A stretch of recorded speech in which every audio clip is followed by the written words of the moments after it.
ang ganda ng ano na yun.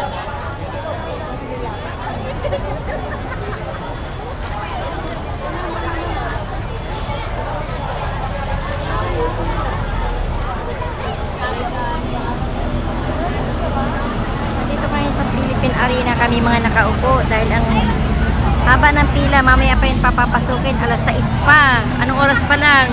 12:20. Nakaranas ka ng ganito. Na-experience mo, at least may experience ka. Oo. Masaya naman. Masaya naman, mainit nga lang. Ang kalaban lang init. Pero masaya. Tapos biglang umulan, ano? Oo. Maligo sa ulan. Ay, naku, baka ubo ang iuwi natin. Lagnat. Ang ganda rin ito pala pag ano, yan. Yung grass na yan.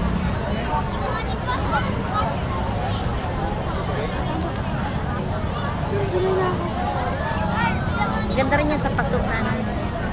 Ay, ito maganda din ito. Hindi tayo makapag-ikot sa ano, sa The Garden. Mamaya na lang. Pag na tayo pumasok, ay hindi na tayo makakapasok eh. Gala lang tayo sa The Garden.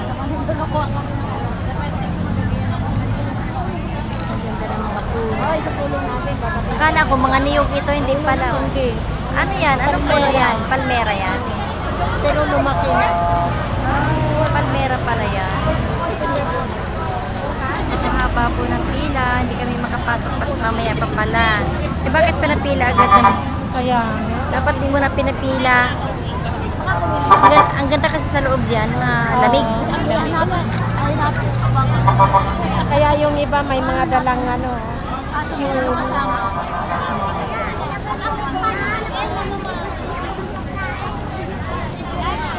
Sarap dito may pagkain, may tubig, picnic.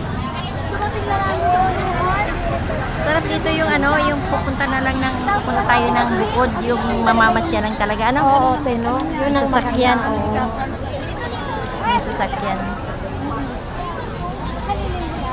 Akala ko na.